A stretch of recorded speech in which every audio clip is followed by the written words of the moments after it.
Well, hello everyone. This is DC with another edition of the DC Capstone Report, an Alabama football podcast. Well, today we get a chance to go into our favorite week here, Iron Bowl week. In the final segment, we'll get to talk about that. But before we do, in our first segment, we're going to review the game against Arkansas that we recently played.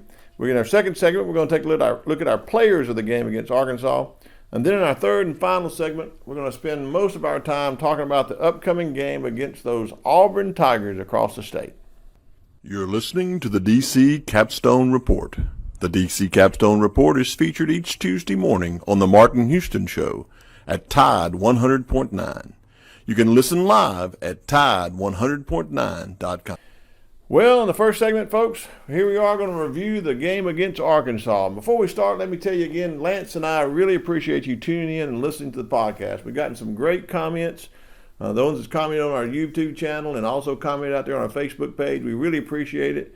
We don't take for granted that you all listening to our podcast. We thank you for that. So from Lance and I, we appreciate everything that you do as you listen and take the time to comment. It really makes a difference to us. So if you can check us out on our DC Capstone Report Facebook page. You can try us on our YouTube channel at DC Capstone Report, also on DCCapstoneReport.com.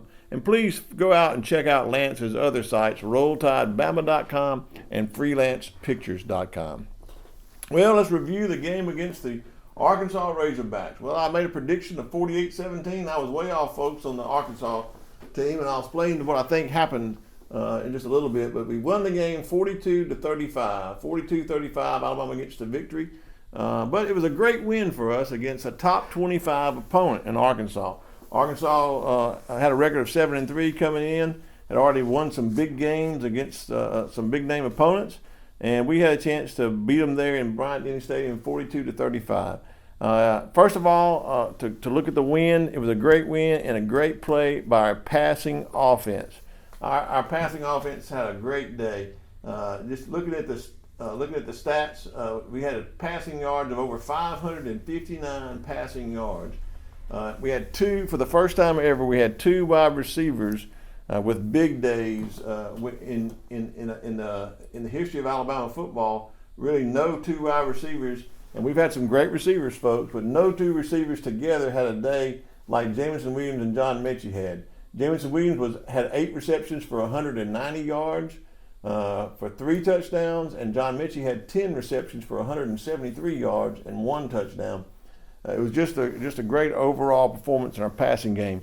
And I think what some of us have missed in this on how great this passing performance really was, because Arkansas had a defensive plan to blitz package much like LSU. Like I said, you put it on film and it works against Alabama. Everybody's going to try to copy it. So they had a scheme much like LSU to blitz and to take away the passes down the field.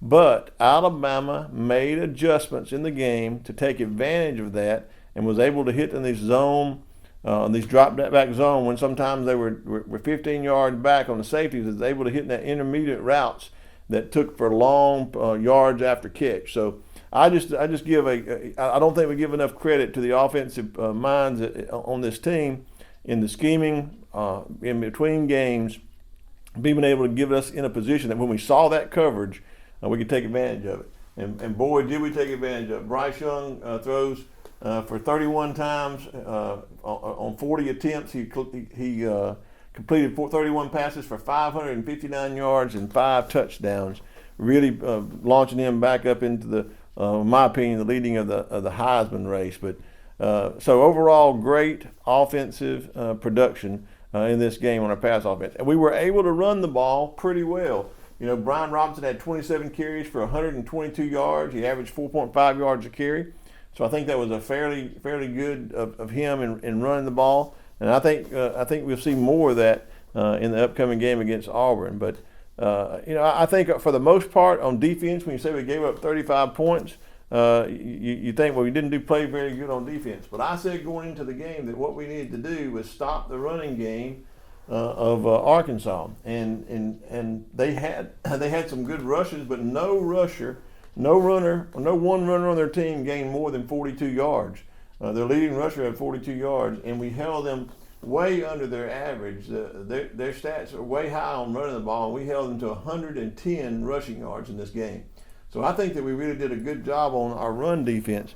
But here I think we put some pressure on the quarterback, and we had some plays where it looked like they were running open. Had a missed coverage where we had a linebacker on a wide receiver, and that should never happen. So we missed the coverage there. Wrong person covering the play. And then we got bumped a couple of times, picked, I believe, on some of the plays. But here's the reason that I think that they scored 35 points on us, and that is we didn't get off the field on 3rd and 4th down. They were 100% completion efficiency rate on 4th down. They were 3 for 3 on 4th down plays. And then they were very highly on the 3rd down plays. If we had been able to get off the field on 3rd down, didn't allow them to extend their plays, we would have had a lot better opportunity to keep them to a much smaller scoring range. But in any rate, it was a pretty good game, I feel like, overall, especially great game in our passing, pretty good game in our running game, and we've made some big plays on defense, caused some turnovers, and was able to really hold our own at the end. Defense was able to hold them, and we give them out with a victory, 42-35. Well, here in the second segment, I want to go over our players of the game. First on offense, I've talked about them already, folks, but our offensive production on the passing game was fantastic. Bryce Young is one of my players of the game. At the quarterback position, he was 31 of 40 for 559 yards and 5 touchdowns. Could have easily gone over 600 yards if we'd have thrown the ball on those last drives where we were consistently running the ball to try to run out the clock. So if we could have gotten the ball back and he'd have thrown the ball in a normal 2-minute drive, he would have went well over 600 yards. So Bryce Young did a great job extending plays with his legs. He got us in the right place, through the right, ran the ball when we needed to, and also passed the ball on the RPOs when we needed to. Another one of my players of the game is also in that passing game, and that's Jameson Williams. Jameson Williams was brilliant in this game. Took the ball deep, able to extend short passes for long yardage, and made some amazing touchdown passes, catches in the end zone. Anytime you can go 8 receptions for 190 yards, average over 23 yards of reception, it's great, and score 3 touchdowns on top of that, you know you're a player of the game. And finally, John Metchie, 10 receptions for 173 yards, average over 17 yards of reception, and for a touchdown. So, and both of these guys did some blocking as well. Looked really well. So my offensive players of the game were Bryce Young, Jameson Williams, and John Metchie. On defense, it seems like every week you can just pencil in Will Anderson Jr. I can't say enough about him, folks. Every time you see him on the field, he just jumps off on this field. Probably the best play that jumped off of the film on this game was on the onside kick, when Arkansas was trying to get an onside kick to try to go down and score and tie the game up, or ultimately win the game if they were to get a 2-point conversion. Will Anderson Jr., your best player on defense, is out there on the onside kick team, and his job is to block their best hands person so that he doesn't get his hands on the ball. And if you've seen the film, folks, he obliterates Jalen Burks, their best wide receiver in this game. He just pretty much took him about 5 yards off the line, off this sideline by one hit, and just did a great job. But he did a good job all day, rushing the passer, sacking the quarterback, getting the backs in the backfield. So he was a big time player in this game. Also, one of my defensive players of the game, again, is Fendarian Mathis. Fendarian Mathis is an unsung hero on this defensive line, folks. He doesn't get enough credit. He doesn't get enough people talking about him in the media, but he comes and brings his lunch pail and goes to work every game. He's the kind of player that plays from the whistle to whistle stop, from the hike of the football to the whistle blows. He is playing, and his motor is running. He was able to affect the passing game, was able to stop the runners in the rushing game. And finally, my third player on the game on defense, it's Dallas Turner. I can't say enough about Dallas Turner, the freshman, playing opposite Will Anderson Jr. He was able to rush the quarterback. He was able to set the edge, and did a great job of tackling the running backs in this game, and also had a fumble recovery in this game as well. So my players of the game on defense are Will Anderson Jr., Fendarian Mathis, and Dallas Turner. Well, here we are in the third and final segment. We get to preview our last regular season game against our cross-state rivals, the Auburn Tigers. Well, this is a big game. It's my friend Gary Shores, who helped me start this podcast. He always says rivalry week, you can throw out the records. This is a game that's going to come down to Alabama and Auburn. Who wants it most? Most of the times when they're evenly matched. This year, I don't think the teams are as evenly matched as that well, but I think there's a lot of history here. There's a lot of history in the Alabama-Auburn game. If you know anything about Alabama-Auburn history, you know that Alabama started playing football in 1892. 1892. It's a little known fact that William Little, he was a guy who lived in Livingston, Alabama. He had attended the Phillips Academy up in Andover, Massachusetts. Just to give you a little history lesson, he had fell in love with the game of football, and he came back when he attended the University of Alabama to help him start the first club team there.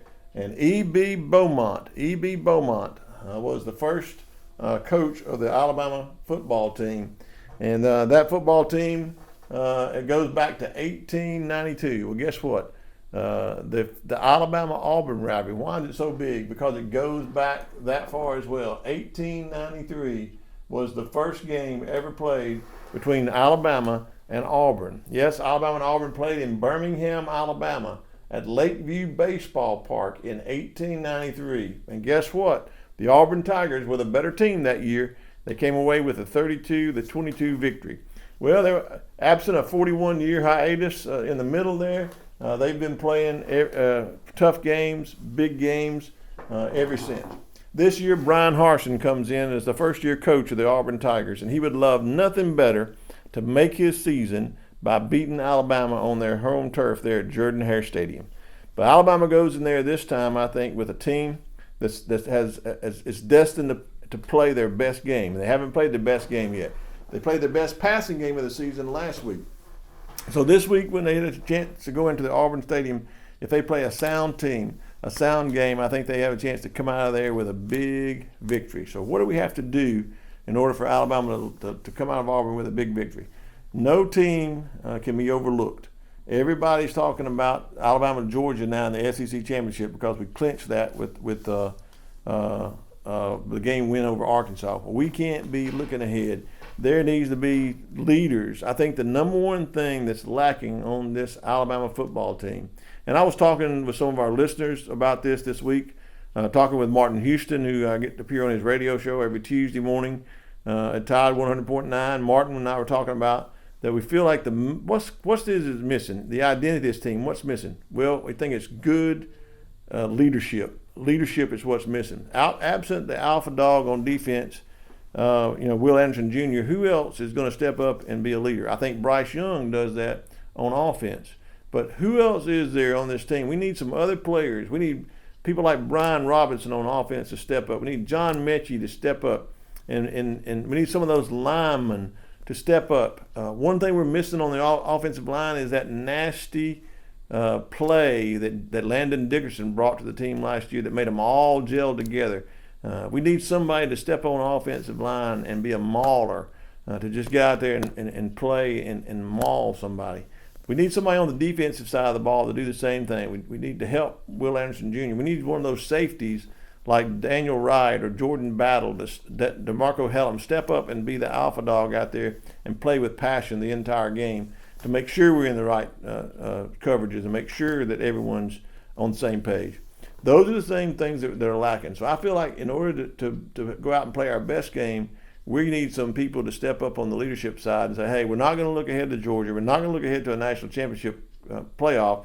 We're going to play the Auburn Tigers and do the best we can to beat them on a national stage at 2:30 in the afternoon, away and at their stadium, and go in. We're going to impose our will on them. If we do that, then we have a chance to come out of this game and blow them away with our production in this game. I think that we're set up perfectly in this game to run the ball. If we can run the ball with Brian Robinson, I can see him getting 20 to 30 carries in this game. If we can run the ball with Brian Robinson, it will set us up perfectly for the RPOs and the play action passes that Bryce Young does such a great job. And I think that the Auburn Tigers have a good defense. They have good quality defense, but they have shown they're susceptible this year to the runs and susceptible to the passes when you get them in those positions to take advantage of them. And I think we can do that. I think in this game, Bryce Young has a big game. I think our wide receivers have another big game. I think our running game is good as well. So what do we need to do on defense now? What can we do on defense? Well, we need to bring that same intensity on defense that we need to show on offense, and that is we need to play every play to impose our will on the Auburn linemen to make them quit. That's what Coach Saban has said we need to do, and we haven't done that this year. We haven't had that identity. So I think if we need to show what's been missing on defense is that intensity, passion to play every play and move on to the next until you've severely dominated your opponent. And I think Will Anderson is doing that. And I've seen a little bit of that out of Fendarian Mathis and Dallas Turner. But we need some other people to step up and make sure that if they make a big play, that the tackles are made and we limit them. We don't have anybody running wide open on the field. So we need to limit our mistakes. We need to play mistake-free football and limit our turnovers, and we need to create some turnovers. So I think on defense, what we do is we put pressure on the quarterback and stop the run. We stop the run, put them in third and long situations, and then we pressure the quarterback in order to make him make some mistakes. Now, T.J. Finley has got some experience. We know it's his game to play. With the injury to Bo Nix, we know T.J. Finley is going to be the quarterback. He brings a lot of athleticism, a lot of arm strength. But we got to make sure that we keep him in the pocket, make him throw the ball, and put some pressure on him to make some mistakes. And if we do that, I believe we pick off a couple of passes in this game and really make a difference. I think when it's all said and done, Alabama goes into Jordan-Hare Stadium on Saturday at 2:30, and we see a most complete game so far that we played. And we're going to need to do that. We're going to need to play with passion, we need to play with intensity, and we need to be consistent on offense and defense in this game to come out a winner. And I think we do just that. And I think we go in and have one of the best games we've ever played at Auburn, and we come our way with a victory. I think Alabama beats Auburn in this game. Alabama, the final score, Alabama 55, Auburn 20. Alabama 55, Auburn 20. Well, that's it today for the podcast here. Lance and I appreciate you all, and we want to thank you. This is the Thanksgiving week, and we want to thank you for listening to our podcast. The thousands of you that listen to it make our day. Every time we hear a comment, we appreciate you that you care what we say. And from the bottom of our hearts, from Lance and from myself, we wish you a happy and fruitful Thanksgiving with you and your family. And we hope we have a great game there against the Auburn Tigers. And we come away with that victory as I've already predicted, the 55-20. Well, that's it for the podcast today. Thanks to you all again for listening. Happy Thanksgiving and roll Tide.